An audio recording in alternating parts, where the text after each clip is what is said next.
I guess I can leave a video because, like, a lot of people are talking outside. I'm at that parking thing.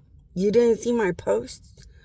I had to leave a post to my husband because when I was being told what to do, I could have swore the guy said, make sure you come in between these times or you can't get in. So I was really stressed about that.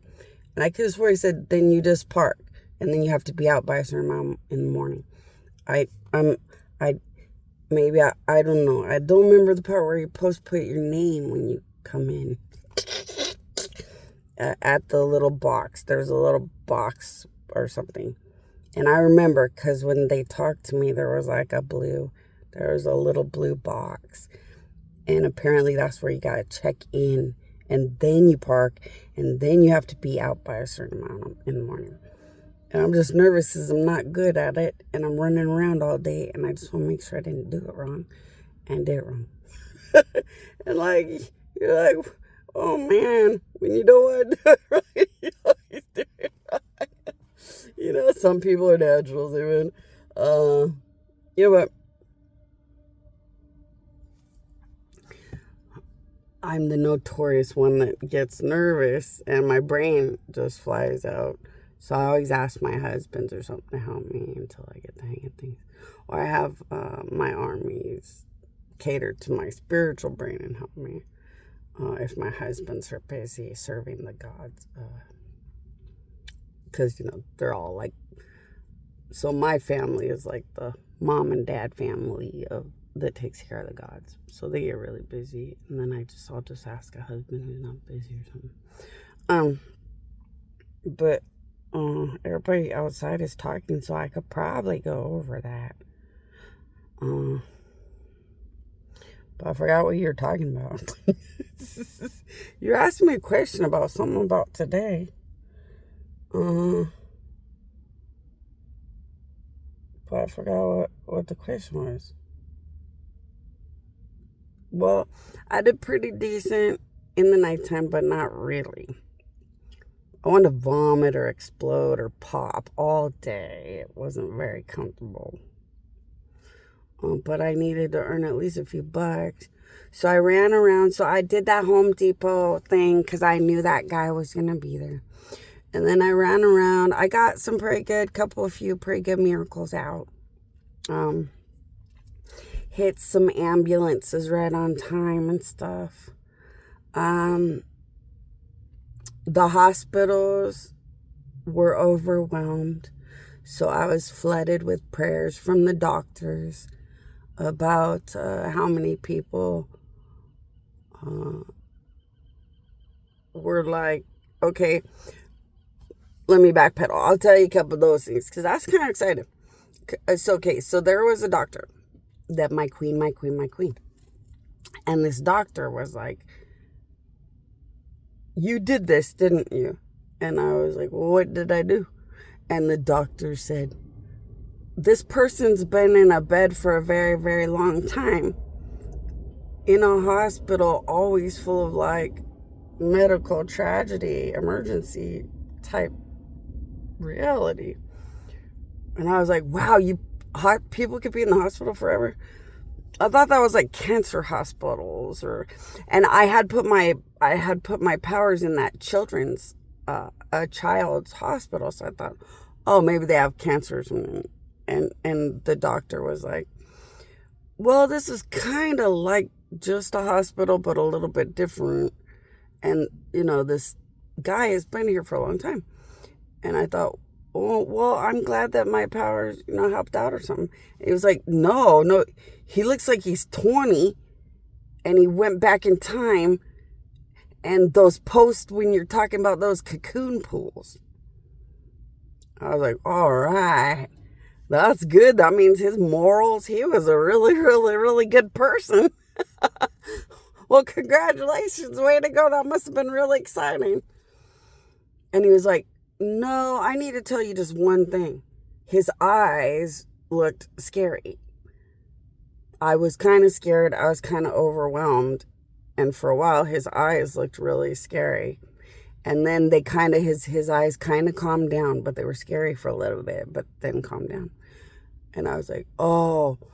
And see, that's why I'm pretty grateful, children of God, that you reminded me, because now everybody out there knows that if they're really, really, really sick and my powers make them better, they might go back in time or like rejuvenate or get some of that youth. The fountain of youth. Somebody knows the answer. Get some of that fountain of youth, and scares the doctors. So their eyes might scare the doctors for a while. It's probably because it's just too powerful. Power makes your eyes kind of like this. It's like intensive, powerful stuff. That could be a little overwhelming. But that was kind of fun. And then there was another doctor. And that doctor said, some guy told me I need another x-ray. And I was like, you have had the same problems for a long time. I don't need another x-ray. And the guy was like, I already know. I need a new x-ray. And the doctor was so funny. He was like, why do you need a new x-ray? And he was like, just look at me, doctor. Look at me. I feel like there's something that wants to come and like run around in my eyeballs. I think I got a miracle or something. And the doctor was like, and I thought maybe he was little loopy, because sometimes he gets on medicine and he's a little bit loopy.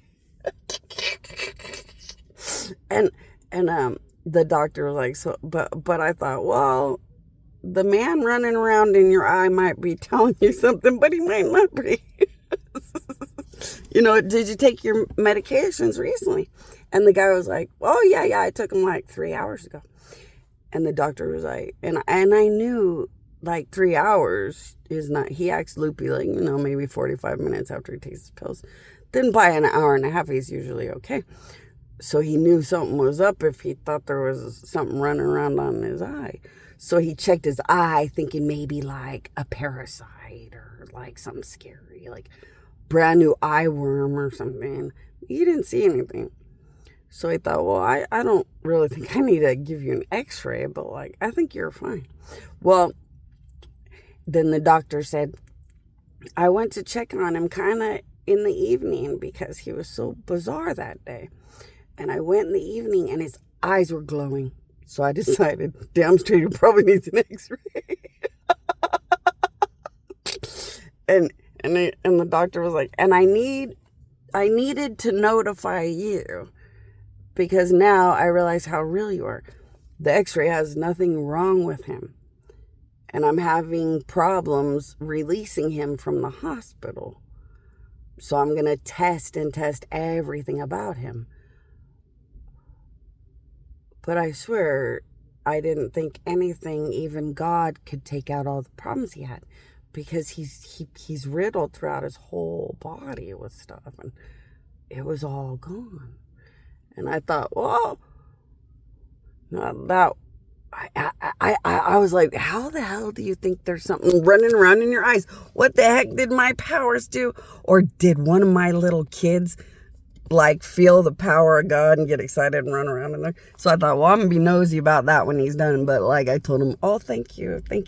I'm just really grateful that you guys get to be part of big miracles and big times. And I'm glad the power of God was helping you guys out. And of course, I talked to the doctors about other things, but and there was more than that. Ugh, I was bombarded with prayer, but like it's pretty fun, pretty good stuff. I knew when I hit a hole. I knew when I hit a whole hospital, it would get kind of out there. I was expecting that. Anyway, so I got nosy about why there was something running around in his eye and what it was. Guess what it was? My dead neurotics.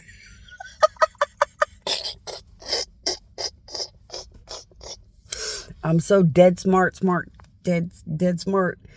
It had made a little weird, like my death was making like a weird thing running around inside.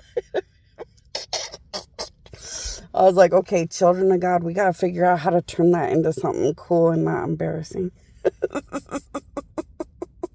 Hey, Jesus would whip out his death to save somebody, and that goes how it goes. It's not the power of God that's all normal. It's a little out there once it's dead.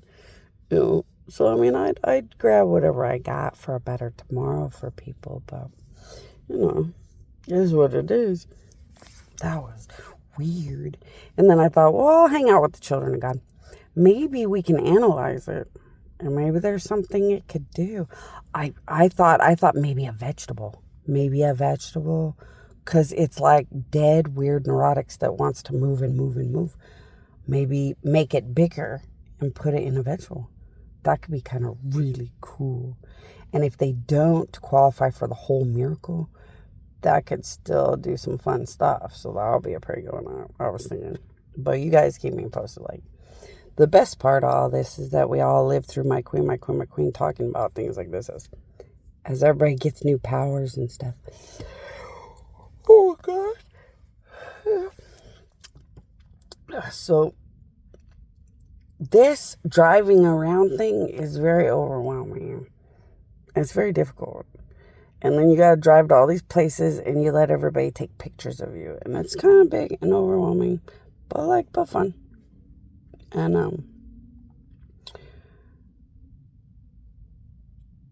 I lost my train of thought. So I got down there early because I was nervous, because everybody knows I always get nervous and then I don't know what to do and my brain goes away. So I got down there early and I sat by a street. I stood by a street corner and I showed every number that was in their brain. And I was just talking about, this is reap what you sow time. Good little boys and girls that never did anything wrong. They don't have to think about those kind of things. And then I was like, and the power of God, yay, the power of God for the goody babies. Oh, yay, good power of God for the good babies. And then I jumped back in the car after having fun on the side of the road with people. And I went and did all these pictures, because they make you park in all these places because they're trying to get all these Coca-Cola pictures or whatever for that big event thing. And then there's another one on the 22nd. So I was running around, all pictures. And I ended up where I was standing. I ended up by the end. But by the end of all these pictures, because the lady taking the pictures said, I'm all done. I'm going to go ahead and leave. When we were parked, we ended up right where I had been standing. And somebody had heard me talking. And she had said her prayers, my queen. She had spent some time with my powers. And while I was sitting there, she reminded me that that's where I had been standing. And talked to me about the beauty of the power of God and people having powers for all the good kids and all the fun endings for the good side of the end of the world. It was so cute. And this was kind of sad. I was at work, that's your job. That event is like a job. So I didn't want to talk to the general public and be rude. So a lot of times I was saying, no, I'm not going to talk to you guys and stuff, because that's like, they're taking your pictures. It's like a job. They're making you run around.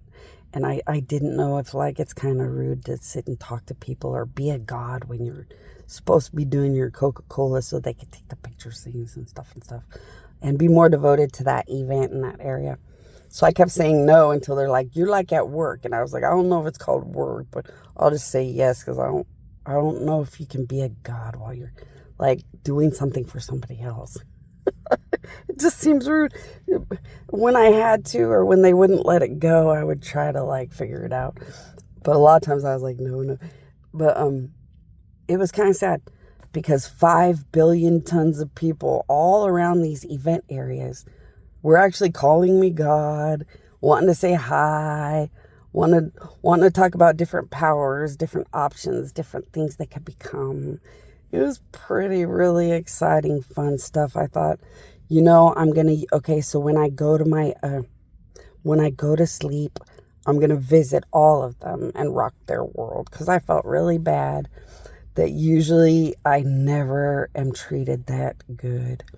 Everybody was partying and having fun, and they wanted to treat me like a god and have fun with it and ask questions and be interactive and be excited. And it was the one time they wanted to be excited that God is on a planet.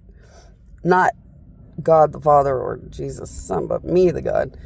And that was exciting too. Like, I had my own identity and some respect, and they were excited and had so many questions. And I thought, oh, I feel so bad because I don't want to be rude when I feel like, I know it's not a job, it's a rap advertising for a company, but like it feels like a job when they have you're in this big line.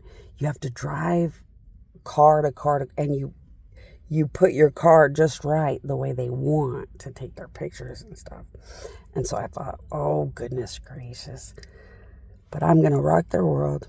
I'm going to visit them. I'm going to answer every question they had, and definitely apologize because I had never been treated that good, but I just didn't really think that you're allowed to do that or that you should be doing that. But man, everybody, because usually you've got like, 30% love, the rest hate. Or like 30% love, 20% hate, and a bunch of laughing or whatever. This was love and love. It was tons of worship and tons of love and tons of excitement. Tons of people that wanted to ask a billion questions. And I thought, wow, sorry. So I'm going to make it up to them. And I thought, well, I'm going to make sure I put it on a video, because children of God, those are some of the first people to treat me that good. So I'm going to make something special with the gods and angels and more. And I thought maybe if you guys want, as children of God, you guys could join into My Queen, My Queen, My Queen. And we could all run around and do fun stuff about it and celebrate the moment and stuff. If you guys are up for it, run to My Queen, My Queen, My Queen, and tell the angels what you guys would be interested in, or have a bunch of angels tell you guys your wildest dreams and like pick your favorite dreams of stuff you'd want to join into. And then after this, I just want to be kind of quiet and go to sleep, because like, unless other people are talking, I should probably just be quiet. And that's everything. I think that was like kind of exciting. Miracles, people happy that I exist, asking questions, and if there's anything else, I'll just write it in letters now.